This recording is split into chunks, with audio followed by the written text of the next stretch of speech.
Hello दोस्तों, स्वागत है आप लोग का हमारे चैनल पे एक बार फिर से। और आज के इस वीडियो में हम लोग के फिजिक्स में आप लोग प्रकाश चैप्टर पढ़े होंगे। उस चैप्टर का एक बहुत ही बेहतरीन फॉर्मूला जिसको कि हम लोग दर्पण सूत्र कहते हैं। और दर्पण सूत्र अवतल दर्पण के लिए और उत्तल दर्पण के लिए दोनों के लिए ही सेम होता है।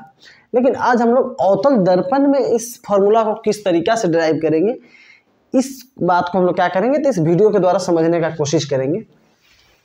और दर्पण सूत्र जब ड्राइव करना है तो सबसे पहले उसके लिए फिगर भी बनाना पड़ेगा कि दर्पण क्या होता है। तो यहाँ पे आप लोग देख पा रहे होंगे, जैसा कि यहाँ पे मैंने एक फिगर बनाया है और ये आपका फिगर है जो अवतल दर्पण को रिप्रेजेंट कर रहा है। इस फिगर में इस फॉर्मूला को प्रूफ करने के लिए जो जो नेसेसरी लाइन डायग्राम है उसको दिखाया गया है। तो मैं पहले इन सभी से आपका एक बार परिचय करा देता हूँ इसमें कौन सा क्या है। तो जैसा कि आप लोग फिगर में देख पा रहे होंगे, यहाँ पे जो एम डैश जिससे मैंने जिसको रिप्रेजेंट किया है, यानी एम डैश क्या है, आपका एक दर्पण है। ध्यान रखिएगा बढ़िया से, तभी ये समझ में आएगा। ध्यान भटकाइएगा तो फिर दिक्कत है। एम डैश क्या है, आपका एक दर्पण है। और इस दर्पण के सामने ए भी एक वस्तु है। वस्तु क्या होता है, तो हम लोग अपना थोबड़ा यानी कि फेस जब देखने जाते हैं आईना में, तो आईना के सामने जो हम लोग रहते हैं और आईना के पीछे हम ही लोग जैसा एक क्या बोलते हैं, बंदर जैसा नहीं, मतलब हम ही लोग जैसा एक और दिखाई देता है। जो सामने दिखाई देता है आईना के, वहीं हम लोग का प्रतिबिंब कहलाता है। और जो हम आईना के सामने रहते हैं वो होता है वस्तु, यानी हम लोग आईना के लिए वस्तु हो गए। और हम ही लोग जैसा एक आईना के पीछे दिखाई देता है, उसी को हम लोग प्रतिबिंब कहते हैं। तो इस फिगर पे दर्पण सूत्र को प्रूफ करने के लिए हमको दोनों की जरूरत पड़ेगा।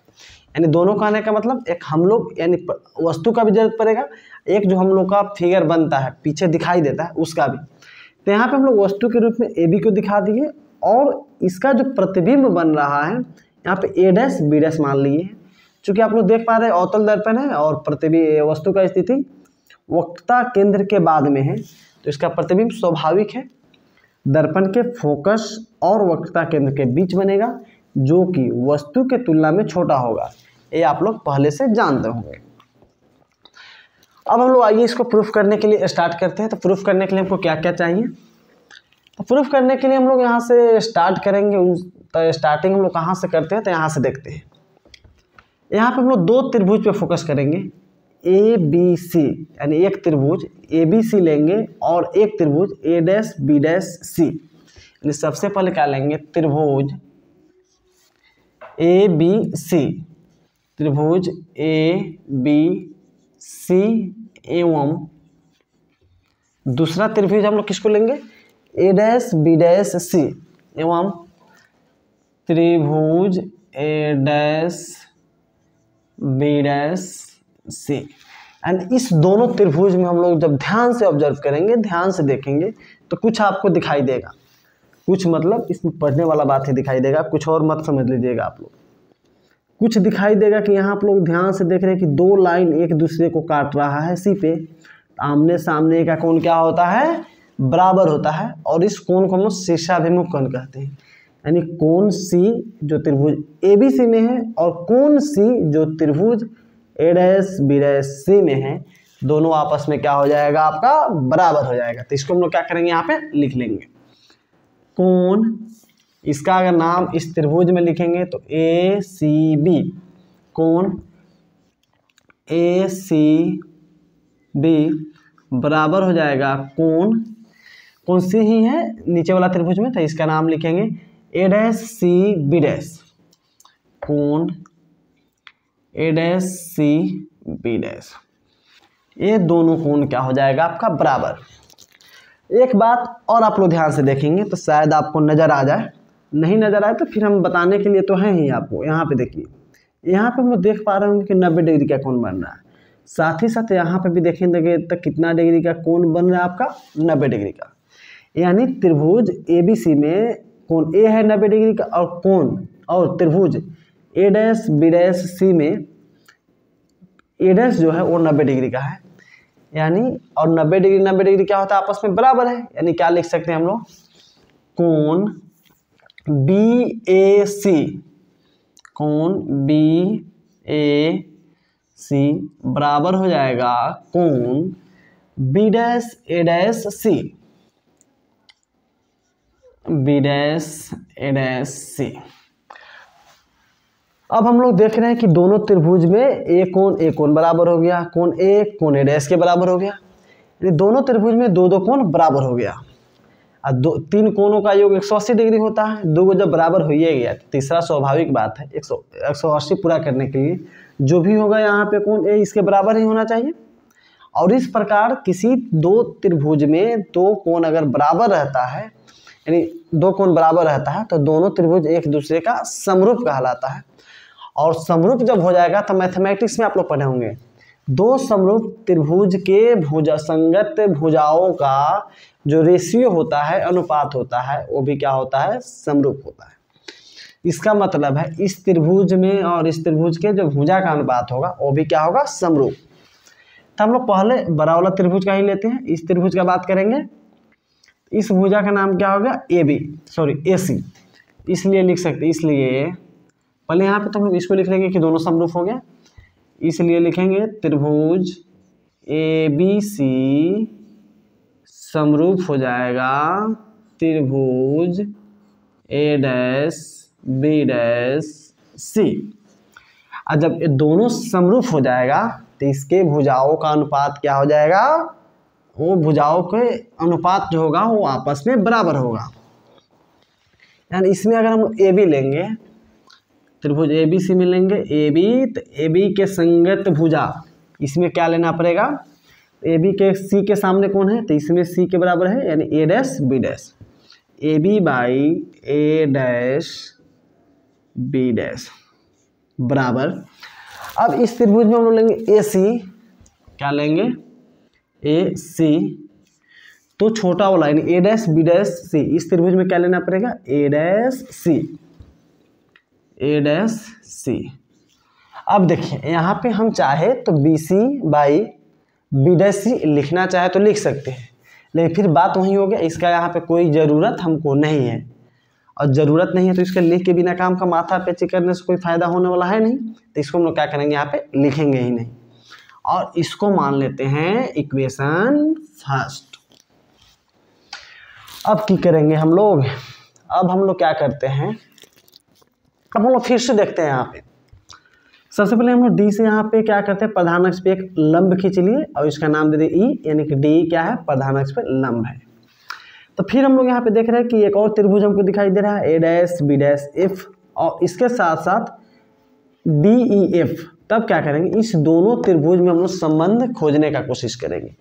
कौन से त्रिभुज, तो त्रिभुज डी ई एफ एवं बी डैश ए डैश एफ, किसमें नाउ, यानी अब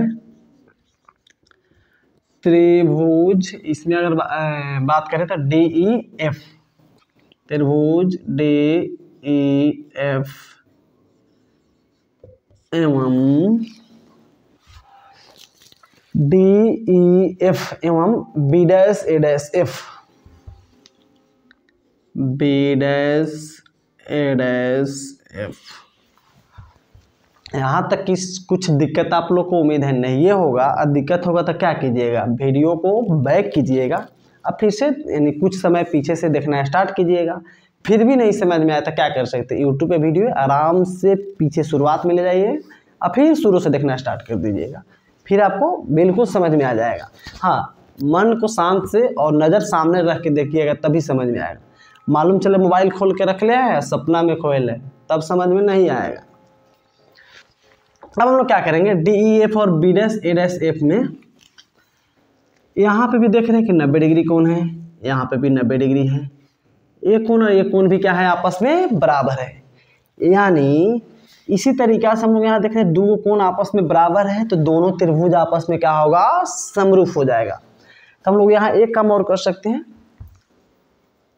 दोनों आपस में क्या हो जाएगा, समरूप हो जाएगा। तो यहाँ पे इतना डिटेल्स में लिखने की जगह यहाँ पे शॉर्टकट में हम लोग क्या काम चला सकते हैं, लिखेंगे इसी प्रकार। किस प्रकार, इसी प्रकार का मतलब जिस प्रकार ऊपर वाला दोनों समरूप हुआ है उसी प्रकार से यहाँ पे ये दोनों त्रिभुज भी आपस में क्या हो जाएगा, तो समरूप हो जाएगा। और जब समरूप होगा तो इसका भी भुजा का अनुपात क्या होगा, बराबर होगा। इसमें हम लोग पहले त्रिभुज DEF को लिए हैं, DEF, तो इसमें का भुजा लेंगे DE, इसमें DE लिए तो इसमें लेना पड़ेगा आपको A dash B dash, A dash B dash बराबर, अब इसमें हम लोग क्या लेंगे EF, क्या लेंगे EF, तो EF का संगत भुजा इसमें आ जाएगा आपका A dash F, A dash F। क्या इतना लिखेंगे तो कि नहीं कोई दिक्कत है? दिक्कत तो नहीं होगा। अब दिक्कत है तो फिर से आप मैथमेटिक्स ठीक कीजिए, इसमें तो सब मैथमेटिक्स ही अभी हम लोग देख रहे हैं।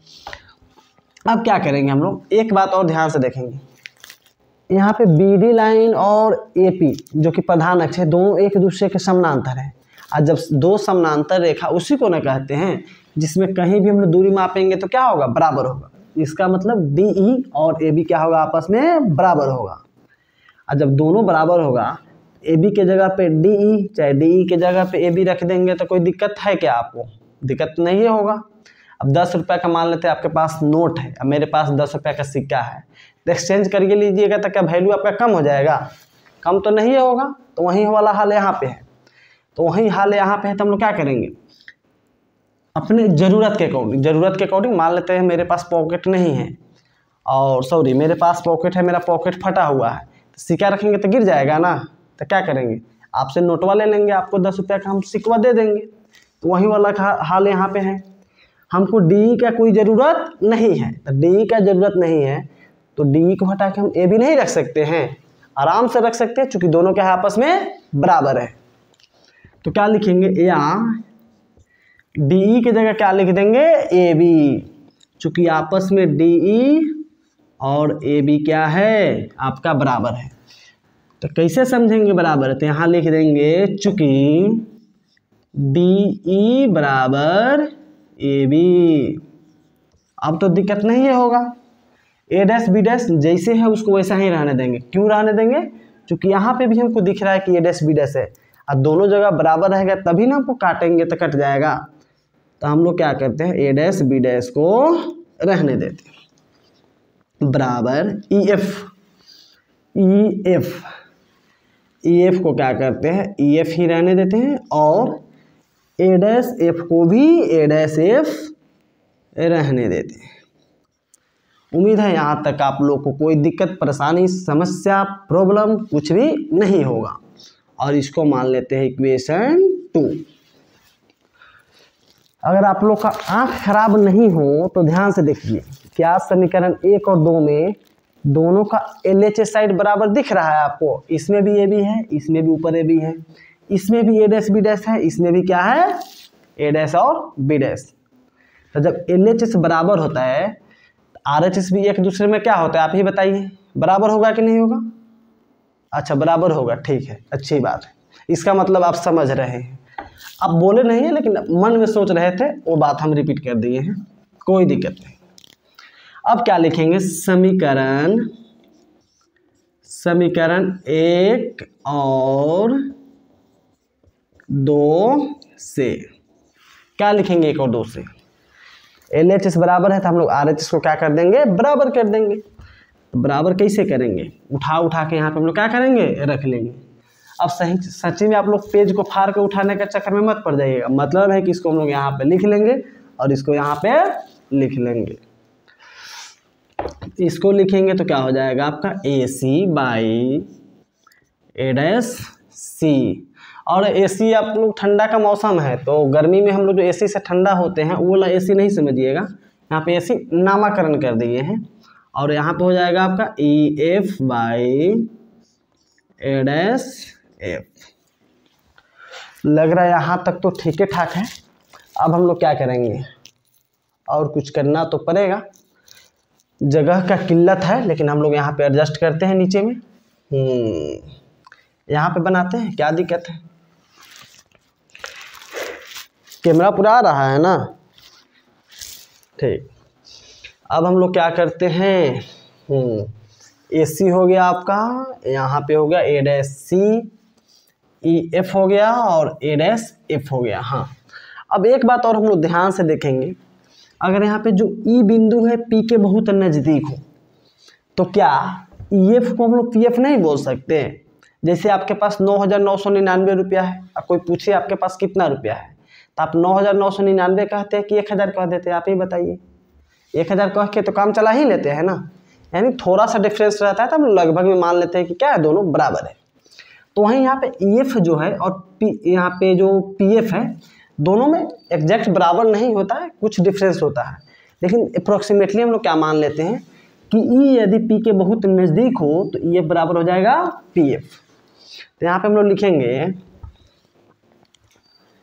AC बाई A' C बराबर EF की जगह क्या लिख देंगे, PF बाई A'। लेकिन PF कैसे लिख दिए, इसको भी तो समझाना है टीचर को, तो इसके लिए लिख देंगे चूँकि PF जो है अप्रोक्सीमेटली किसके बराबर है, EF के बराबर है। अप्रोक्सीमेटली बराबर है तो हम लोग EF की जगह क्या उठा के रख दिए, PF रख दिए। ठीक है, अब हम लोग यहाँ पे आते हैं AC। अब हम लोग यहाँ से ध्यान से देखेंगे तो AC, अच्छा यहाँ पे एक बात और हमको समझना पड़ेगा, दर्पण का यहाँ पे P होता है, ध्रुव होता है, और दर्पण के ध्रुव से F तक के डिस्टेंस को यानी PF को हम लोग क्या कहते हैं, PF को कहा जाता है आपका F यानी फोकस दूरी। दर्पण के ध्रुव से C वक्रता केंद्र है और दर्पण के ध्रुव से वक्रता केंद्र के दूरी को हम लोग वक्रता त्रिज्या कहते हैं यानी कि R कहते हैं। और R बराबर फॉर्मूला आप लोग जानते होंगे क्या होता है, 2F होता है।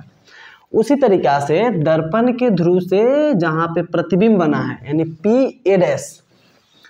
PA' को कहा जाता है प्रतिबिंब बना है तो प्रतिबिंब दूरी, इसको सूचित करते हैं V से। और दर्पण के ध्रुव से जहाँ पे वस्तु रखे हैं उसके बीच का जो दूरी है उसको कहते हैं, प्रतिबिंब बना उसको प्रतिबिंब दूरी, और जहाँ पे वस्तु रखे हैं उसको क्या कहेंगे, वस्तु दूरी कहेंगे। यानी PA क्या हो जाएगा आपका, PA हो जाएगा वस्तु दूरी, और इसको सूचित करते हैं U से। इसको हम इधर साइड में लिख दिए, आप लोग समझ जाएंगे।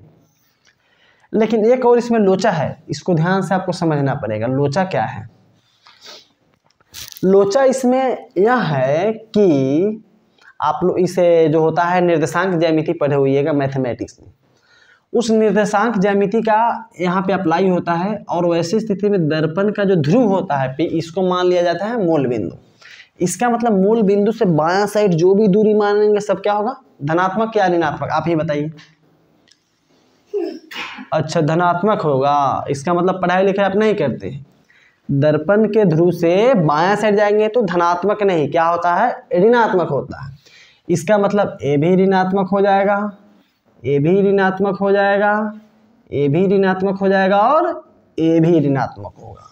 यानी जितना है सबके सब क्या होगा, तो ऋणात्मक हो जाएगा। चलिए अब कोई दिक्कत नहीं, इतना का तो नाम है, लेकिन बाकी जिसका नाम नहीं है, जैसे A' C लिखे हैं, तो इसको हम लोग क्या करेंगे, कन्वर्ट कर लेंगे जिसके पास ऑलरेडी वैल्यू अवेलेबल है। जैसे हम लोग गए दुकान में, हमको 5 रुपये का सामान खरीदना है, मेरे पास 20 रुपया नोट है, तो क्या करेंगे, खुला 5 रुपये का कर लेंगे, तभी ना हमको खरीदने में सुविधा होगा। तो वही काम यहाँ पे करना है, थोड़ा सा हमको एक्सचेंज कर लेना है। एक्सचेंज कैसे करेंगे, देखिए यहाँ पे था AC का कोई भी यहाँ पे नामाकरण नहीं है। जब AC को हमको मापना है, लेकिन हम लोग तो पूरा में से अगर हम इतना को घटा लेंगे तो ये वैल्यू नहीं निकल जाएगा। यानी PA में से अगर PC को घटा लेंगे तो AC निकल जाएगा। तो क्या लिख सकते हैं AC को लिख सकते हैं PA माइनस PC। ये क्या लिख सकते हैं, AC को। डिवाइड है तो डिवाइड दिए, उसके बाद क्या A'(C).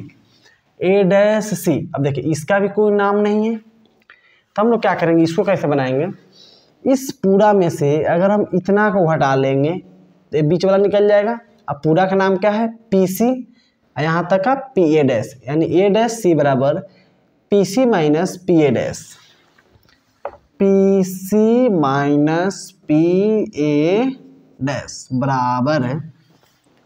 अब आ गया आपका PF तो हम लोग यहाँ पे लिखे हैं, दर्पण का फोकस दूरी कहलाता है।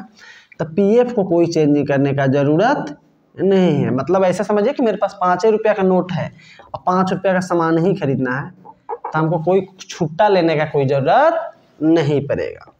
अब A-F इसका वैल्यू निकालना है और इसका कोई यहाँ पे नाम नहीं है, तो हम लोग क्या करेंगे, इस पूरा में से छोटका को यानी पीएफ को घटाएंगे तो निकल जाएगा। अब पूरा क्या होगा, PA- माइनस पीएफ, यानी A-F के बदले लिखेंगे PA- माइनस पीएफ। यहाँ तक दिक्कत नहीं ना है? माथा हैंग करे तो क्या कीजिएगा, देखना तो पड़ेगा, क्योंकि नहीं देखिएगा तो एग्जाम में आएगा तो लिखिएगा नहीं। तो इसीलिए वीडियो जब लगने लगे हैंग करने लगा, थोड़ा सा रोक दीजिएगा वीडियो को, 2 मिनट रेस्ट कीजिएगा, उसके बाद फिर से देख लीजिएगा। टेंशन लेने की कोई बात नहीं है। चलिए अब हम लोग सबका वैल्यू रख लेते हैं। PA का वैल्यू क्या है, माइनस यू। PA का वैल्यू रख लेंगे माइनस यू, माइनस यहाँ पे तो माइनस दे दिए। PC का वैल्यू रख सकते हैं -2F, एक माइनस ऑलरेडी है और एक और माइनस लिखना था, -2F हम लोग क्या करेंगे, ब्रैकेट में लिख देंगे, डिवाइडेड बाई PC का वैल्यू -2F, एक माइनस है तो माइनस लिख दिए। PA- का वैल्यू -V, तो फिर यहाँ पे लिखेंगे -V बराबर PF का value -F divided by PA- का वैल्यू -V, अब माइनस का वैल्यू माइनस, अब PF का वैल्यू -F। यहाँ पे कुछ नहीं किया, अब यहाँ से इसका वैल्यू रख लेना है। अब क्या करेंगे, मैथमेटिक्स का सिंपल फार्मूला सॉल्यूशन करेंगे। -U माइनस माइनस प्लस हो जाएगा 2F डिवाइडेड बाई -2F और माइनस माइनस प्लस V बराबर -F बाई -V और माइनस माइनस प्लस F। लग रहा है हमरो दिमाग है कहने लगा कि ना। अब हम लोग क्या करेंगे, तिरछा तिरछी मल्टीप्लाई कर देंगे। तिरछा तिरछी समझते हैं ना, यानी क्रॉस मल्टीप्लिकेशन। इसको इसमें करेंगे और इसको इसमें करेंगे। इसको मल्टीप्लाई हम लोग कैसे करेंगे, हम बैठ जाते हैं, आप लोग क्या कीजिएगा, आप लोग भी बैठ के देख लीजिएगा। फेस दिख रहा है ना मेरा, हाँ। अब यहाँ से यहाँ मल्टीप्लाई करेंगे, U से भी माइनस और माइनस क्या हो जाएगा, प्लस, यानी U भी, और यहाँ फिर इससे इसको कर दिया, अब इससे हम लोग इसमें करेंगे तो माइनस और प्लस माइनस 2F भी। अब इससे दोनों में कर दिया, तो हम इससे इसमें करेंगे तो माइनस और प्लस माइनस UF। अब इसमें इससे करना है तो प्लस प्लस प्लस और 2F square plus 2F square. इतना हो गया। ये बराबर किसके था, तो ये बराबर है आपका, अब इसमें इससे करना है minus minus plus 2F square, इसमें इससे कर दिया तो फिर इसमें इससे करना है प्लस माइनस माइनस VF। अब हम लोग क्या करेंगे, देखेंगे कहीं कटने छटने वाला है। बराबर के इस साइड 2F स्क्वायर, बराबर के इस साइड में 2F स्क्वायर आपस में कट जाएगा। अब क्या करेंगे, सबको एक साइड लाइए, U भी माइनस 2F भी माइनस UF, आई माइनस है तो इधर आएगा तो क्या हो जाएगा, प्लस। अच्छा, F भी को हम लोग यहाँ पे F भी लिखे हैं, VF को, तो यहाँ पे भी क्या लिख लेते हैं, F भी। अब बराबर हो जाएगा 0। माइनस 2F भी है और यहाँ पे प्लस F भी, दो गो में से एक हो जाएगा तो एक बचेगा, तो क्या हो जाएगा, U भी माइनस F भी माइनस UF बराबर 0। लग रहा है ज़्यादा हो गया कि ना। अब एक काम और कर लेते हैं, हम एक काम करते हैं, यहाँ पे अब आते हैं हम लोग। अब यहाँ से हम लोग देखेंगे तो जो भी माइनस है इसको बराबर के दूसरा साइड भेजते हैं। अब इसको हम लोग इस साइड रखते हैं, यानी U भी बराबर हो जाएगा F भी प्लस UF। अब हम लोग क्या करेंगे, चूंकि हम लोग जानते हैं मैथमेटिक्स में दोनों तरफ कुछ भी जोड़े, दोनों तरफ कुछ भी घटाए, दोनों तरफ कुछ भी गुना करे या दोनों तरफ कुछ भी भाग करे तो संख्या पे कोई चेंजिंग नहीं आता है। तो हम लोग यहाँ पे क्या करेंगे, दोनों तरफ UVF से भाग करने पर हम लोग क्या करेंगे, दोनों तरफ UVF से डिवाइड करेंगे। डिवाइड करेंगे तो क्या लिखेंगे, UV बाई UVF बराबर FV by UVF plus UF by UVF। यहाँ पे UV से UV कट जाएगा, F और V, यहाँ पे F और V से कट जाएगा, UF, U से U कट गया, F से F कट गया। अब जो बचा उसको लिखिए। यहाँ पे ऊपर में कुछ भी नहीं बचा है, तो कुछ भी नहीं बचता है, और डिवीजन में करता है या मल्टीप्लिकेशन में तो 1 होता है, यानी यहाँ पे बच गया 1 और नीचे में बच गया F, यानी 1/F बराबर, यहाँ पे ऊपर में कुछ नहीं बचा तो 1, नीचे में U, 1/U प्लस के जगह प्लस, 1 के जगह 1, ऊपर में कुछ नहीं तो 1 और नीचे में बचा है V, यानी क्या आ गया 1/F बराबर 1/V 1/U प्लस 1/V। भैया यही कहलाता है आपका दर्पण सूत्र, और ये रहा सिर्फ अवतल दर्पण के लिए। इसी तरीक़े से इतना ही करने के बाद आप उत्तल दर्पण के लिए भी प्रूफ कर सकते हैं। तो उम्मीद है आपको समझ में आया होगा वीडियो। बाकी वीडियो अच्छा लगे बुरा लगे, देखने के बाद एक बार कमेंट कर दीजिएगा, तो हमको समझ में आएगा कि हम कैसे पढ़ा रहे हैं। अच्छा लगेगा तो अच्छा टाइप कर दीजिएगा, बुरा लगे तो बुरा टाइप करने में क्या दिक्कत है, टाइप कर दीजिएगा कि you are teaching very bad, यानी आप बहुत गंदे पढ़ाते हैं। तो उसके अकॉर्डिंग उसमें सुधार करने का सुधार किया जाएगा, इससे कोई बड़ी बात नहीं है। लेकिन ऑनेस्टली एक बार टाइप कर दीजिएगा कि ये वीडियो आपको कैसा लगा। ठीक है, तो इस वीडियो को हम लोग यहीं पे समाप्त करते हैं और मिलते हैं अगले दिन फिर से किसी नए टॉपिक के साथ, जिस टॉपिक को आप कमेंट में बताए रहेंगे। Thank you.